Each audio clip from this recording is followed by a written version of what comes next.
حضور صلی اللہ علیہ وآلہ وسلم کے طائف کا سفر۔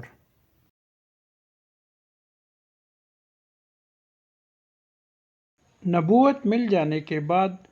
9 برس تک نبی کریم صلی اللہ علیہ وآلہ وسلم مکہ مکرمہ میں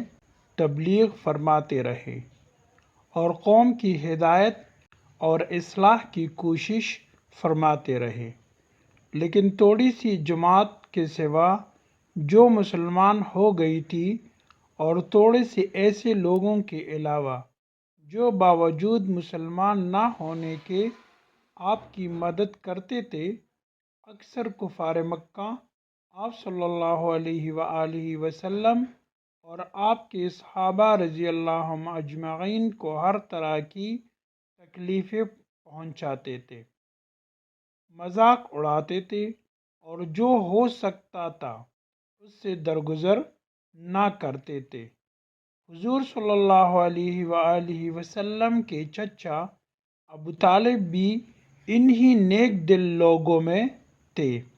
جو باوجود مسلمان نہ ہونے کے حضور صلی اللہ علیہ وآلہ وسلم کی ہر قسم کی مدد فرماتے تھے۔ 10ویں سال میں جب ابو طالب کا بھی انتقال ہو گیا تو کافروں کو اور بھی ہر طرح کھلے مہار اسلام سے روکنے اور مسلمانوں کو تکلیف پہنچانے کا موقع ملا۔ حضور اقدس صلی اللہ علیہ وآلہ وسلم اس خیال سے طائف شہر تشریف لے گئے کہ وہاں قبیلہ ثقیف کی بڑی جماعت ہے، اگر وہ قبیلہ مسلمان ہو جائے تو مسلمانوں کو ان تکلیفوں سے نجات ملے اور دین کی پھیلنے کی بنیاد پڑ جائے۔ وہاں پہنچ کر قبیلہ کے 3 سرداروں سے جو بڑے درجے کے سمجھے جاتے تھے گفتگو فرمائی اور اللہ کی دین کی طرف بلایا اور اللہ کے رسول کی یعنی اپنی مدد کی طرف متوجہ کیا، مگر ان لوگوں نے بجائے اس کی کہ دین کی بات کو قبول کرتے یا کم سے کم عرب کی مشہور مہمان نوازی کے لحاظ سے ایک نووارد مہمان کی خاطر و مدارت کرتے،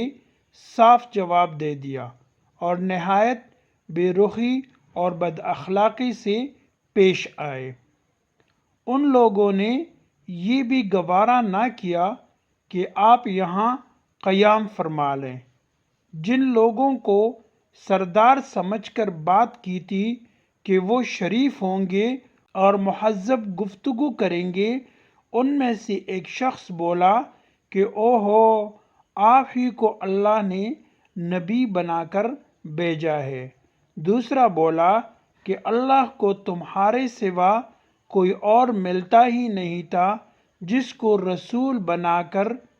بھیجتے۔ تیسرے نے کہا کہ میں تجھ سے بات کرنا نہیں چاہتا، اس لیے کہ اگر تو واقعی نبی ہے جیسا کہ دعویٰ ہے تو تیری بات سے انکار کر دینا مصیبت سے خالی نہیں، اور اگر جھوٹ ہے تو میں ایسے شخص سے بات کرنا نہیں چاہتا۔ اس کے بعد ان لوگوں سے نا امید ہو کر حضور اکرم صلی اللہ علیہ وآلہ وسلم نے اور لوگوں سے بات کرنے کا ارادہ فرمایا کہ آپ تو ہمت اور استقلال کے پہاڑ تھے، مگر کسی نے قبول نہ کیا، بلکہ بجائے قبول کرنے کے حضور صلی اللہ علیہ وآلہ وسلم سے کہا کہ ہمارے شہر سے فوراً نکل جاؤ اور جہاں تمہاری چاہت کی جگہ ہو وہاں چلے جاؤ۔ حضور اکرم صلی اللہ علیہ وآلہ وسلم جب ان سے بالکل مایوس ہو کر واپس ہونے لگے تو ان لوگوں نے شہر کے لڑکوں کو پیچھے لگا دیا کہ آپ صلی اللہ علیہ وآلہ وسلم کا مذاق اڑائیں، تالیاں پیٹیں، پتھر ماریں، حتیٰ کہ آپ صلی اللہ علیہ وآلہ وسلم کے دونوں جوتے خون کے جاری ہونے سے رنگین ہو گئے۔ حضور اقدس صلی اللہ علیہ وآلہ وسلم اسی حالت میں واپس ہوئے۔ جب راستے میں ایک جگہ ان شریروں سے اطمینان ہوا تو حضور صلی اللہ علیہ وآلہ وسلم نے یہ دعا مانگی۔ ترجمہ: اے اللہ، تجھ سے شکایت کرتا ہوں میں اپنی کمزوری اور بے کسی کی، اور لوگوں میں ذلت اور رسوائی کی۔ اے ارحم الراحمین، تو ہی ضعفاء کا رب ہے اور تو ہی میرا پروردگار ہے۔ تو مجھے کس کے حوالے کرتا ہے؟ کسی اجنبی بیگانے کے جو مجھے دیکھ کر ترش روح ہوتا ہے اور منہ چڑھاتا ہے، یا کہ کسی ایسے دشمن کے جس کو تو نے مجھ پر قابو دے دیا۔ اے اللہ، اگر تو مجھ سے ناراض نہیں ہے تو مجھے کسی کی بھی پرواہ نہیں ہے۔ تیری حفاظت مجھے کافی ہے۔ میں تیرے چہرے کے اس نور کے طفیل جس سے تمام اندھیریاں روشن ہو گئیں اور جس سے دنیا اور آخرت کے سارے کام درست ہو جاتے ہیں، اس بات سے پناہ مانگتا ہوں کہ مجھ پر تیرا غصہ ہو یا تو مجھ سے ناراض ہو۔ تیری ناراضگی کا اس وقت تک دور کرنا ضروری ہے جب تک تو راضی نہ ہو۔ نہ تیرے سوا کوئی طاقت ہے نہ قوت۔ مالک الملک کی شان قہاری کو اس پر جوش آنا ہی تھا کہ حضرت جبریل علیہ السلام نے آ کر سلام کیا اور عرض کیا کہ اللہ تعالیٰ نے آپ کی قوم کی وہ گفتگو جو آپ سے ہوئی سنی اور ان کے جوابات سنے، اور ایک فرشتے کو جس کے متعلق پہاڑوں کی خدمت ہے آپ کے پاس بھیجا ہے کہ آپ جو چاہیں اس کو حکم دیں۔ اس کے بعد اس فرشتے نے سلام کیا اور عرض کیا کہ جو ارشاد ہو میں اس کی تعمیل کروں، اور اگر ارشاد ہو تو دونوں جانب کے پہاڑوں کو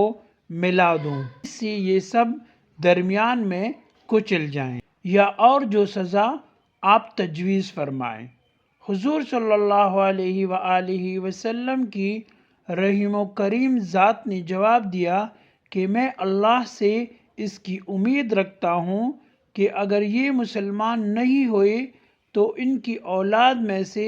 ایسے لوگ پیدا ہوں جو اللہ کی پرستش کریں۔ یہ ہے اخلاق اس کریم ذات کے جس کے ہم لوگ نام لیوا ہیں کہ ہم ذرا سی تکلیف سے،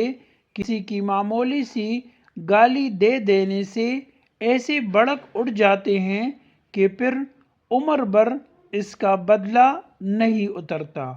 ظلم پر ظلم اس پر کرتے رہتے ہیں اور دعویٰ کرتے ہیں اپنے محمدی ہونے کا۔ نبی کریم صلی اللہ علیہ وآلہ وسلم